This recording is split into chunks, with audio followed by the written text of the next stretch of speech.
You're listening to the Sisters in Loss podcast, a faith-based grief and loss podcast for Black women, where you will hear stories of miscarriage, infant loss, stillbirth, and infertility to learn there is a testimony in tragedy. You will learn how to heal, gain clarity, find hope and peace, and turn your pain into your purpose after loss. I'm your host, Erica M. McAfee. Thank you so much, Dr. Vernette, for being on the podcast. You are so welcome. It's good to be here with you. So I like for all our guests to start out by sharing a little bit about themselves and what you do. Okay, awesome. So I am a holistic health educator and practitioner. I have my own brand called Dr. Vernette Holistic Health. And I also do some contracting work, and I partner heavily with Atlanta Brainery, which we call the Brainery Atlanta. So what I do within my own brand is I work with individuals that are looking to improve their overall well-being, whether it's through mind, body, or spirit. So through mind, we may do some meditation work, we may do some intentional journaling, some mindful movement, which incorporates the mind and the body and the spirit. I just started doing some Reiki services with my clients just to clear up some energy. So energy is, not created nor destroyed, it's transferred. So I want to make sure those energy channels are functioning. For the movement side specifically, I work with my clients doing some Pilates movements, some other functional movements. We may do some yoga movement, but that's mainly kind of how I work with my clients. And so that's for the biggest part of my brand. My brand actually has 4 branches to it. I just talked about the service. The second branch is media consulting, right? So I have 3 shows that are currently being aired on the AIB network, which is a local television station in Atlanta, Georgia. The first one is Pilates Please. So again, that's just basic meant for the beginner that's looking to, work out their muscle tissue and get a little bit more healthier. The second one is Walk to Wellness. So it's more so of a round table discussion about the most common concerns about stressors and eating right and becoming more balanced in their life, those type of topics. And then the last one, which actually was a treat for me, was Growing Up Fit, where my kids joined me on the show and along with some other kids. And we did some movements, some real basic movements to promote youth in activities, whether it's recreational or it's just movement. So that was pretty awesome. And then I've done a couple different podcast interviews or segments, and I've just joined on the J.R. Bossman show as their health and wellness correspondent. So that's the second branch. The third branch is education, which is super simple. Do different lunch and learn workshops, one-on-one sessions, just allowing my clients and my patients to be more educated about their health so they're able to own their own health. And then the fourth segment deals with products. So I started to do kind of a soft launch of products. I'm just finished a collaborative book project called The Millennial Entrepreneurs and Black Millennial Entrepreneurs, and 10 collective authors that submitted book portions, and we're in the process right now of getting that edited, and each individual author is responsible for publishing. So that's one of the product lines that'll be coming out in May. The other one that I've done a soft launch for was intentional journaling, and that's just a basic journal that kind of prompts you to think about some deeper questions to be able to understand yourself better.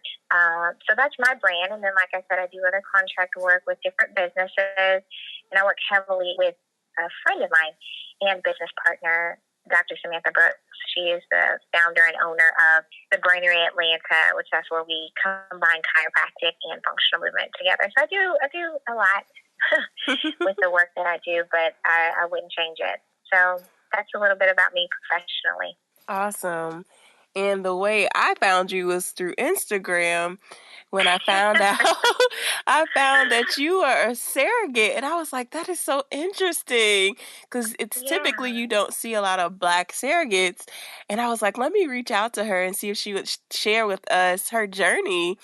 So what inspired you to become a surrogate?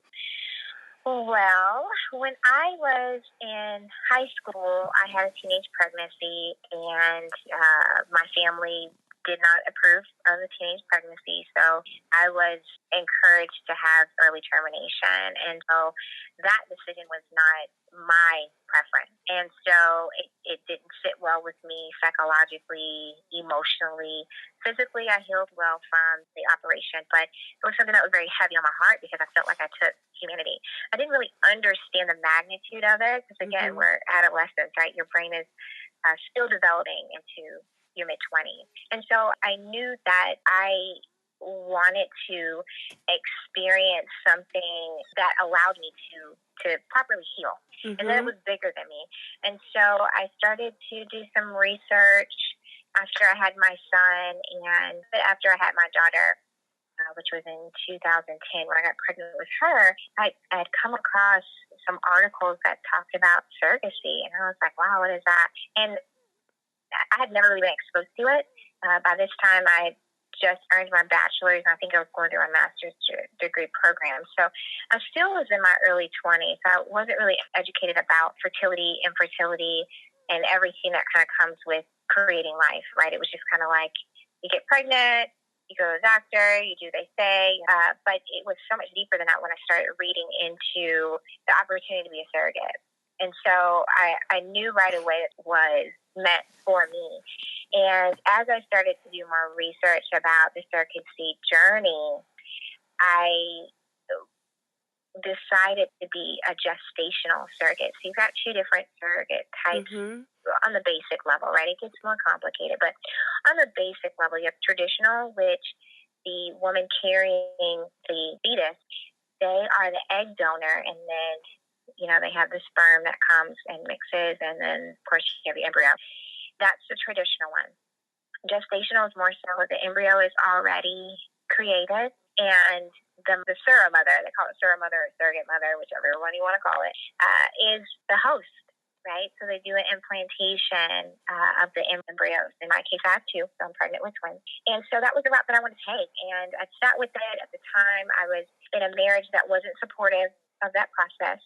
Although he understood why, it was one of those things where he wasn't supportive of it. And I knew in my heart, I'm like, this is what I want to do. So when the timing became appropriate, which was actually perfect timing, the marriage was coming to an end, 10-year marriage coming to an end, and we just weren't a good fit for each other. And so we filed for divorce at the top of last year, January 2017. And Erica immediately, I can't even tell you if it was like 1 or 2 weeks, but it was less than 3 weeks. I applied for the agency that I've been looking at. I was matched with a family within 3 months. Through that process, and if you want to know more about it, we can talk about it. But yeah, let's talk about it. Can you talk about that process? Yes. Okay, yeah. So I applied, right? And so the application process starts off simple, right? They do a questionnaire. They ask about some basic medical questions, and so then from there, the agency contacts you, and they've got different tiers. So really, kind of the first level is you're going through this evaluation process, right? So you're having a conversation with the frontline person that basically wants to know a little bit more about you, more so than what the paperwork is able to provide. So then you have that conversation, and if you decide to move forward, they tell you about the program or what they offer. And the agency that I decided to go with is called Gifted Journeys, and what allowed them to stand out from other agencies was really not necessarily, and this is a common question, right? It wasn't a compensation. That's not it. That's not why I chose to do that. So it was more so of what services do you all offer to support the surrogates, to support the intended parents? How are you all vetting the candidates on both sides? What does that even look like? So that process to me, because it is multi-layered, they are really trying to find the best fit for both parties. And that was something that was very attractive to me. So from there, you go through a medical evaluation, which they do blood work on you. Actually, before that, they ask for your birth records because in order to be eligible, I may miss a couple things, but the basic is, you have to be in good health. So you've got your medical records from whatever childbirths that you've had.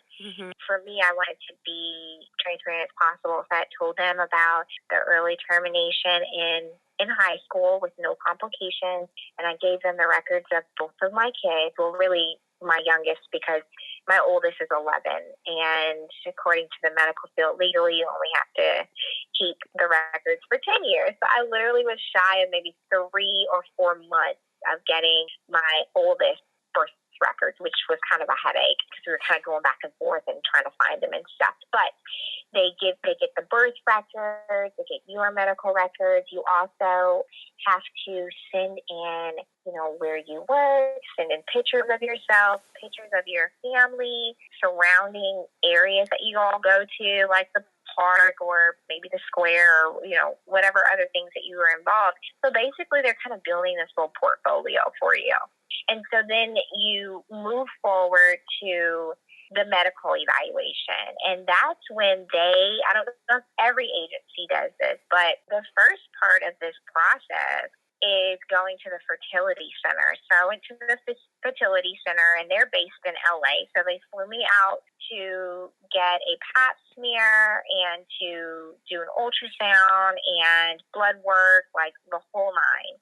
Then from there, they fly me back to Atlanta, and from there they wait for the medical results to come back. And so once you're cleared from there, they ask you any questions that you may have or whatever. And so from that point, your portfolio is pretty much complete. And so then they start matching you with family. So it's almost like, it's kind of like a dating website. I don't have much experience with dating online, but I would imagine that, one partner is looking for the other partner, and they kind of view what they like, what they don't like, and then they just, your match. And so that's what happened. And the agency connected me with a family, and it is a same-sex couple, 2 males, so they're 2 dads. That was another thing that I loved about the agency, is they weren't discriminatory with whether it was a single person that was a parent, whether it was a heterosexual or same-sex couple. For me, I prayed for a deserving couple. I prayed for the process to be as organic and authentic as possible. That's really where I came from, because at the end of the day, that's not my place to judge whether someone's deserving to have a family or not based on their sexual orientation. So they were supporting all of life who were interested in seeking a family. So I was linked with my 2 guys, and immediately we clicked. It was amazing. It's been a year and a half since I met them, and Erica, when I tell you, they truly love on me. And it's very organic. It's unconditional. It's like my extended family. I don't feel like I'm obligated to talk to them. I don't feel like they hover over me to make sure I'm doing what I'm supposed to be doing. They trust me 100%. We talk on a regular basis. It's a very organic relationship. So when we met via Skype, we talked about some just basic stuff. Tell me about your life, or your journey, and so that kind of thing. And once we got off the phone, the next step was to tell the agency yay or nay. We both immediately responded yes. And from there, we started the process of what the next steps would look like. And so by this time, if you're talking about, I applied in January. I think I met them in March. And typically what happens is you get matched, and really within 3 months, they do the transfer. They do the embryo transfer. For me, it was a little bit different. I was still going through the divorce process, and so that wasn't going to be final until September. I also live a very active lifestyle, and I have 2 littles of my own, so I wanted to make sure that I had enough time to not only finish the divorce process and have a conversation with my kids about, mommy's going to be pregnant, and they're going to be babies inside of her tummy, but we're not going to keep them. We're giving them back to a family. So, and then the third part of that was I was taping the television shows, had some other contract stuff that was under my belt, but then also had some traveling plans. So the intended parents waited for me, and that's pretty huge in this type of relationship. Yeah, that is huge. Wow. Yeah, usually the intended parents are like, no, we want it like right now. I've been on our surrogacy calls because they do support calls every month, and the surrogates kind of update one another, what's going on in their process, where they are, all that stuff. And I remember one of the surrogates saying that they were originally matched, but their match dropped for whatever reason. I don't remember. But as I started to do more research about this process, that's pretty common for it to be a 3-month turnaround. And for me, I was like, you know what? This was definitely purposed because we were matched in March of 2017. I did not carry out the embryo transfer, meaning that's where they implant the embryos into your uterine lining, until January 5th of 2018. Wow. So it was a year later. And so they waited for me. We did our contract signing. Once the divorce was final in September, I immediately moved forward with the lawyers because all the stuff that is kind of basically all the stuff that you kind of don't want to talk about, like, what happens with complications, life insurance, that type of thing, and then compensation plan, and then the medical side of it, and what's covered and what's not covered, and legal rights to the child, and, me not having any rights, and like all that stuff that we talk about, that's like raw information. It's like, we have to talk about this because this is an agreement that we're setting forth. All that was discussed, and that's what we call legal.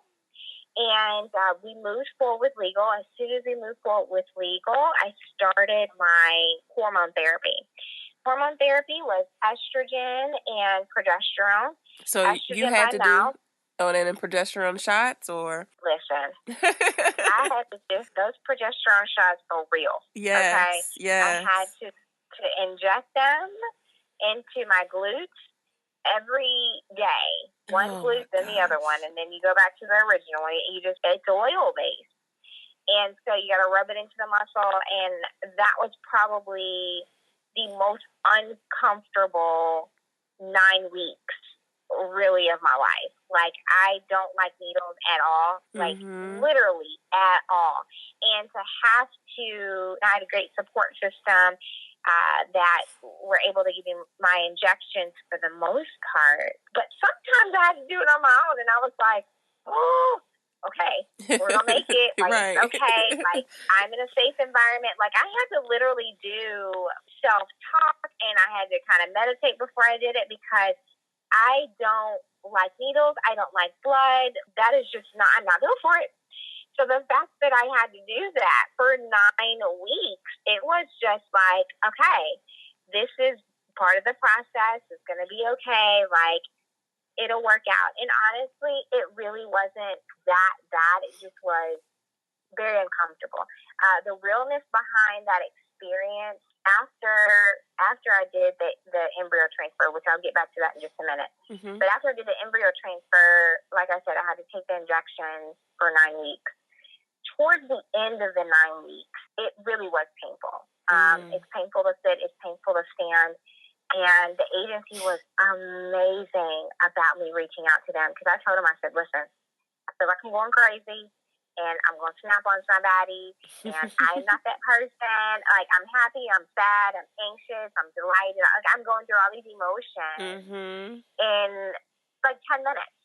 I've gone off on several different people, whether I know them or like I'm at a restaurant, they got my order wrong and I'm, snappy and irritable. And I was like, I don't like the way that I feel. Is this normal? And can I talk to somebody? So what they did was they linked me with one of their psychiatrists, which actually I forgot to mention. Part of the medical evaluation is also going through a psych evaluation. They give you oh my gosh, the questions was like, I'm probably exaggerating, but it's like 300 to 400 questions that you answer in the session, and then you have an hour-long session with a therapist. And she talks about real stuff, whether you have attachment issues or you have mental disorders, personality disorders, how do you feel about this whole process, all these type of vulnerable questions. she talks about. And, I was very transparent with her. I told her, everything. I said, I may be a little concerned about the postpartum part just because my body is set up to have the babies with me and I won't have them. Mm-hmm. So I want to be as proactive as I can to ensure that I at least have the support just in case I experience, some postpartum depression and anxiety, or I don't know what's going to come from it. I've never experienced it with my two, but again, you're mixing science with the natural process of birth, so you don't know what you're going to get. So anyways, getting back to the hormone therapy, they linked me with the psychiatrist, and I straight up told her, I was like, listen, I feel like I'm going crazy. And I've never felt this way before. I was like, I've experienced grief and loss with my mother, who at the time, this is, and still now, is the closest person to me that's passed away. And I said, even then, I feel like I had a healthy grieving process. I didn't transition into major depression. So I said, this is very new to me to be having these extreme sad feelings, and I'm not even sad. Like, I can't even find what I'm sad about. And so she was very supportive. And she had recommended massage therapy as far as just working on dispersing the oil that had built up in my glutes. And then also the massage therapist that I go to now actually is a good friend of mine. He's great at what he does. He does reflexology, Reiki, and he also does massage therapy. So for me, I was able to experience massage therapy 90 minutes every week, I think for up to maybe 6 weeks, and then we kind of weaned off to every 2 weeks. But the agency paid for that. They reimbursed me for that. And so that's what I'm talking about. In the beginning, when I looked at the agency, I was like, this is the stuff that matters for this experience. And so rewinding just a little bit, when I had the embryo transfer, they flew me out 5 days after my uterine lining was thick enough. And so that whole process was, before getting flown out, basically I was taking the estrogen. I was not taking the progesterone yet. I was taking the estrogen probably for, maybe 2 cycles, and trying to work on building the integrity of my uterine lining so it was thick enough. I think it needed to be at least 6 or 7 millimeters. And so I had to go to ultrasound appointments, and blood work had to be done. And there was sometimes 3 times a week I had to go to ultrasound appointment. So that, that interferes with my schedule. And so that is one of the reasons why I say it's huge that they waited for me, because that would have interfered with what I had going on, and I didn't want anything to be a hindrance or for either one of us to have any type of unpleasant experiences with, contract work or previous plans I had already had in place. So once the lining was thick enough, the last ultrasound that I had was let the doctors know to move forward with giving me the progesterone shots. So I had to take the progesterone shots 5 days before my procedure. And so basically the purpose of the progesterone, the purpose of the estrogen, right, is to thicken in the lining. But then also the progesterone, from what I've been told, is that it allows the body to understand that there's a baby that's going to be, there's an embryo that's coming. Right. And so it kind of tricks the body, right? And then it also allows, after the embryo process, implantation process, for my body to keep the embryos alive. Right. So we did the 5 days before. On the 5th day, actually on the 4th day, I was flown out on the 3rd day. The 4th day, the fertility doctor just examined me, did an ultrasound, and measured my uterine lining. And he was like, all right, it's a go. And the embryo transfer process was literally like, he had to drink how many ever ounces of water to make sure you had a full bladder. And for me, because of my structure, I am more so on the lean side.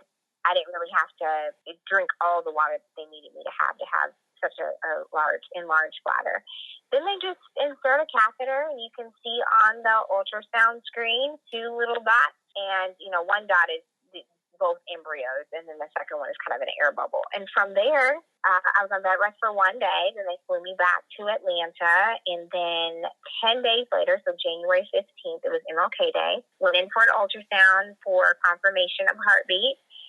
And from there, I continued to go to a local fertility clinic, and they monitored me until I was 12 weeks, and then I was released to an OB. Now, I found my OB, he's local, he's in Norcross, Georgia. He specializes in multiples with vaginal delivery. Oh, wow. And for me, I'm like, yes, because, with multiples, they usually go, okay, we're going to plan C-section. I'm like, I'm sorry. The whole cutting into me, let's do non-invasive first, and then if it comes to that, absolutely. But as a first line of treatment, for me, it needs to be non-invasive, and I need to make sure that everybody's on the same page with it. And so the dads, of course, we had talked about this before, but the dads, of course, know that I live a holistic lifestyle. So for me, it's like, if I'm able to take that route first, that's what I'm going to choose, and they were completely supportive. So my doctor is Dr. Joseph Tate. He is like 72 or 73. He is such a hoot. He's amazing. And I know that he's up there in age, but he's like on his game. Wow. People come from out of town to see him. So that's my OBGYN, and I see him every 4 weeks. We do the ultrasound, and then he does, some special genetic testing whenever the milestones are appropriate. And really, honestly, from that is the process. I stay in touch with the agency. I stay in touch with the dads on a regular, and it just flows pretty smoothly. So that's the beginning up until present day. Actually, just got off the phone with them not too long ago before you and I connected. So They were happy to see that babies are kicking and stuff like that. So how far along are you now? And do you know the gender? Yes, so I am 21 weeks. Okay, yes. I'm 21 weeks, which is 5 months and 1 week. And we do know the genders. I actually knew the genders when they did the embryo transfer. Oh, yeah. We did frozen. We did a frozen embryo transfer. So they told me that they were going to implant a boy and a girl. And for me, I was like, hey, I'm all for it. I'm totally fine with that. And that's part of the contract and stuff. And so the girl is up top. She's closer to my rib. She's the most active. And the boy is lower down underneath her. And so, yeah. Awesome. Thank you for walking us through that process. So you mentioned about how your children reacted or how you had to sit and tell your children. What about your family, your other immediate family and your friends and then your coworkers? Like, how did you explain to them that you were going to be a surrogate? So for the children, we sat down, we had a conversation. Immediate family, I had support from them. My dad was more reserved because of the health risks that come with this process, which there are health risks. There is. That's the part that you don't really want to talk about, but it's the reality of the situation. And so he was supportive, but he was more so concerned. And he voiced that very much so. And so, respectfully, I was like, Daddy, I love you, but this is something that I've wanted to do for almost a decade. So I am taking, your thoughts and your concerns into consideration. However, I'm going to be honest with you and tell you that's not going to change, anything. So eventually he came around, and it was more so of him this is just new, and he's looking out for his baby girl. So I understand that. As far as everyone else in my immediate family, my sister, she would probably be the next immediate person. She was over the moon. She's got 4 kids of her own, and she was just like, oh my gosh, this is awesome. I've never known surrogate, and I didn't know you want to do it, and, all this stuff. So she was like rah-rah cheerleader. And really my biggest supporter has been my aunt, which is actually my dad's sister. And she was there with me during my embryo transfer. I'd asked her, and she was like, absolutely, book it. I'm available. And she's always been understanding that I'm just of a different breed. dance to the beat of my own drum. So there's things that I do that other people may not understand or accept, but for me, it's like, it's already done. Like, I don't need your approval to do this. This is something that I've wanted to do. I've sat with it, and now I'm in a place to be more public about it. As far as my coworkers, my workplace, I had let them know a little bit after I was matched last year. I was like, hey, I'm going to be stepping down from full-time to part-time because I want to make sure that I'm not overexerting myself and that I'm really present with this journey because it means a lot to me. And so at the time, I was on a leadership team because I was in management, and I told the leadership team, I was like, hey, you know, this is not public knowledge, but I just want to kind of let you guys know this is what is going to be happening over the next several months. And so then after that, a few of the other people that I work with ended up finding out, which was fine. But I will tell you this, when I came into work, because I work at multiple different locations, when I came into work and I actually had the basketball, right? It wasn't just a bunk, because the way that I wear my clothes is very kind of loose fitting. And so I had this basketball, and multiple people are like, I'm sorry, what's happening, right? You're pregnant? Because most of them had known I was going through a divorce. And so they were just like, okay, can you, like, explain the situation? Or, you know, they want to be nosy, but they don't want to. Right. So for me, it was like, I'm a surrogate for another family. And they're like, oh my gosh, I didn't know. And then that's where the host of questions come from. But, you know, that's really been the experience that I've had, immediate family, workplace, even extended family. You know, people come into town and they can't wait to rub on my belly and stuff, which is actually really cool because, I mean, you know, it's a joint story. You know, so many people have stories of, wow, I knew a surrogate, or I know someone who had to go through IVF, or I know someone who's had infertility difficulties. And so being exposed to their voices have allowed me to be more vocal about not only my journey and why I'm doing it, but also allow other people to understand and be more compassionate about the stories that are untold about, you know, miscarriages or stillborn experiences or IVF experiences. Like, it's much more about, or common rather, than what we speak on. So actually, when you reached out to me and I reviewed your profile and kind of combed through your website and what you represent, your brand, I'm like, wow, she's doing something really powerful, because there are more women than we think that go through, you know, the hardships of pregnancy and what that looks like. And so even friends of mine who I've known for years, I use this word appropriately, they suffer through miscarriages and abortion. And I mean, for different reasons, whether it was a voluntary one or they were raped and it was an unwanted pregnancy that way. There's so many different stories that women just, it's a fear. It's fear of being, you know, shamed, or fear of not having the support. Right. At least what they've shared with me, right? Because my experience is different, and I honor that, and I never try to take what their voice is saying for granted, because they're being vulnerable with me. And so for them to be able to find a safe space within my journey, I'm honored, especially since my journey is not necessarily the same, you know, as the next woman, and the response is not going to be the same. We respond differently to grief and to loss in regards to pregnancy.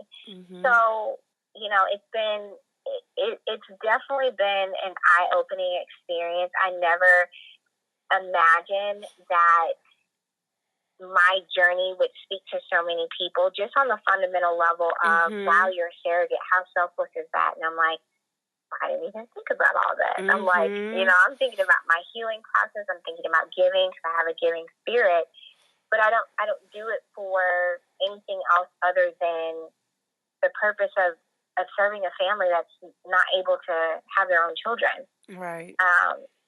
So kind of went out on a tangent. Sorry, No, that's beautiful. Oh, I love the way that you intertwined all of that, because like you said, it's so common for us, a lot of women who go through this, and it's something that we don't talk about. But it's good that you actually have the living example, right? That's growing, 2 babies growing in you, so that you can be example and a light to a lot of women to shed, that this is another option. This is another path to motherhood. I'm just being a blessing to this couple who aren't able to carry children on their own. So my question to you is, why do you feel like it's important for Black women in particular to be surrogates and help others who can't carry children on their own? Well, I think for us in our culture, there can be a level of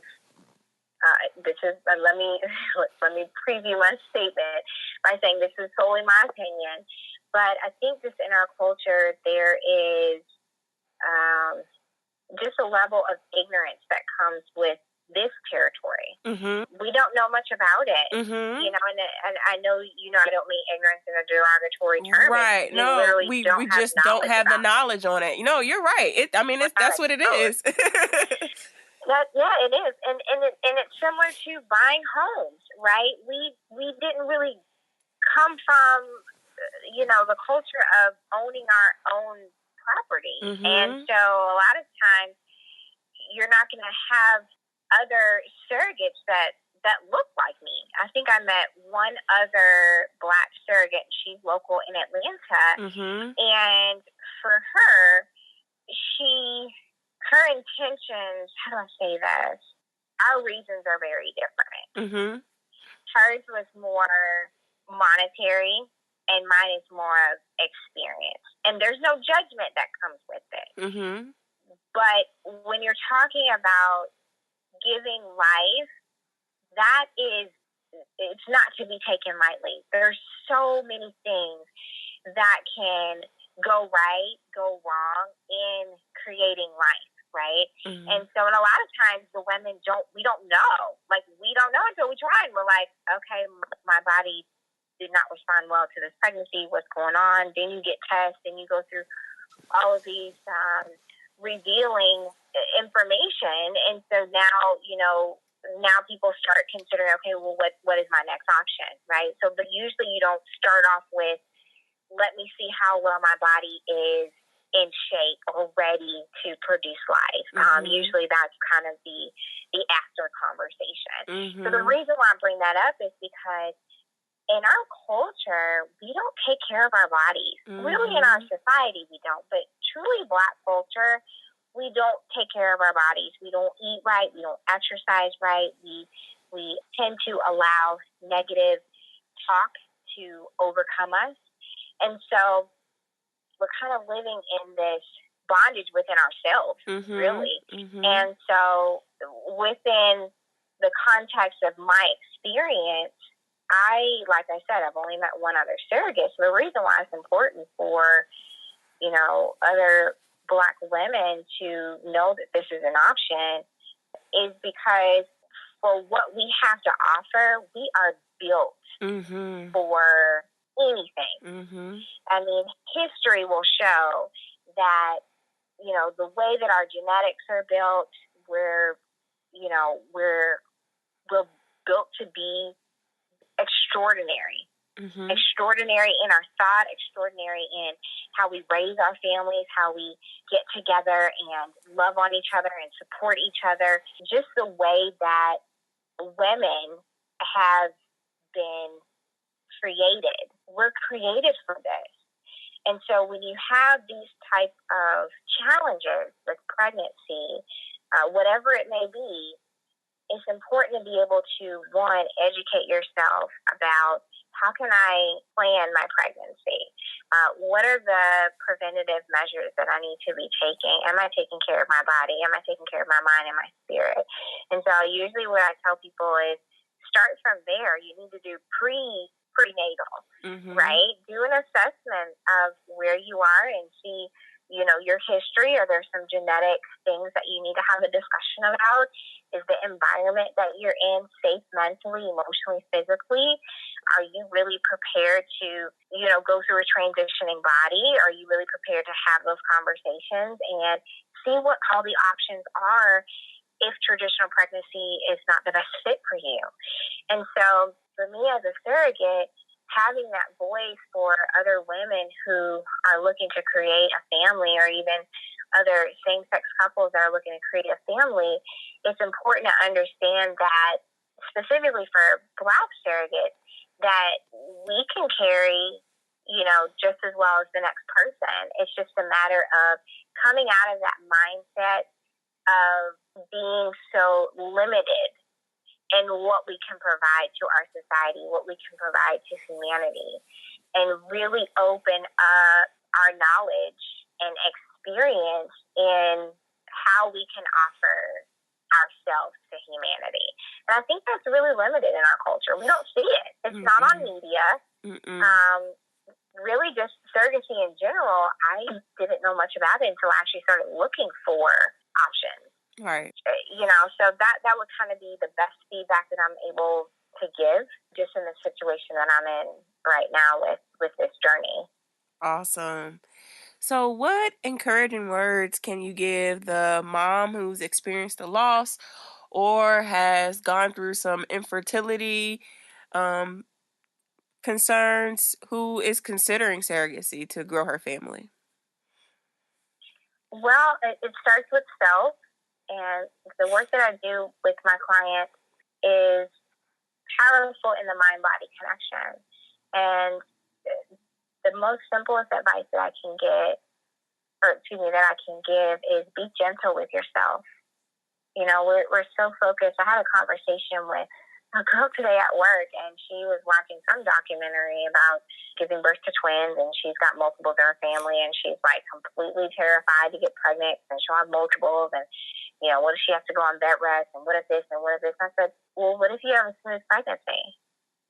What if this is an intimate process for you to get to know what life is like, creating a child within you. And so I take that example to answer the question in that, we're so hard on ourselves. And I think that we don't really connect with our mind and the integrity of where our body is and really show ourselves compassion.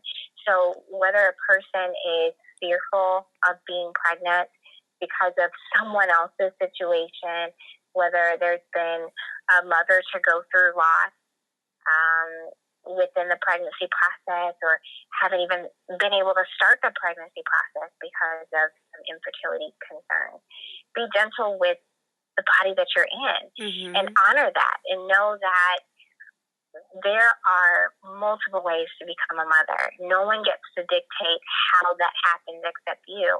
So if that is the traditional way where you host your own baby, whether it's IVF or it's just, hey, we had sexual activity and here comes, the embryo and then the baby, versus having to go another route where you're having to take medications, get your body prepared for it, and or use a surrogacy agency, or even go through adoption. If this is something that is important to you, motherhood doesn't always have to be what society tells you it has to be. And that starts with being gentle with yourself, being compassionate with yourself, and honoring how you feel in that process, whether it's sadness, anxiety, excitement, or anything in between. Just try to be open to the fluidity of life. We never know why our bodies are the way that they are and why our stories are different. But if we're able to surrender to the process of whatever motherhood looks like, then not only will that process be more enjoyable, but you'll also appreciate it at the end, because whether you adopt and someone needs a family, a child needs a family, or you go through a surrogate, you still become a mother, and you get to define what that looks like. although it is different, you get to define what that looks like. Awesome. Thank you so much, Dr. Vernette, for being on the podcast. Where can we find you on social, and what's your website? Okay.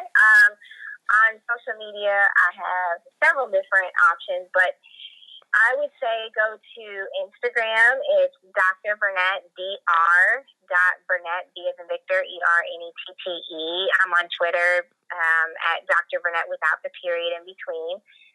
YouTube, Dr. Vernette McKnight is on there. So everything's kind of consistent with Dr. Vernette. Even if you Google, it should come up. As far as my website, I actually just launched it. I wanted it to be as basic as possible. So that way, if you join my mailing list or just, follow me on social media, you'll be able to, be in contact with me. And that not email address, but that website is www.drvernette.com. If you want to email me, again, that's drvernette.com, at gmail.com. So there's multiple ways, and I'm sure you'll list all that information when you post the podcast. But I'm open to answering more questions that your audience may have, or gaining an opportunity to do life with them, whether we're one-on-one together or we're in a small group. It's really about the journey of uplifting women in any capacity, because we need it. We need that support from other women. So I'm open to it. Awesome. Well, thank you so much again for sharing your journey with us. And I pray that this is an inspiration for those who are out there who are considering surrogacy, that you heard from one and her intentions, and not everybody's in it for the other reasons that you can think of. So I appreciate you for being open and honest with us, Dr. Vernette. Oh, absolutely. Anytime.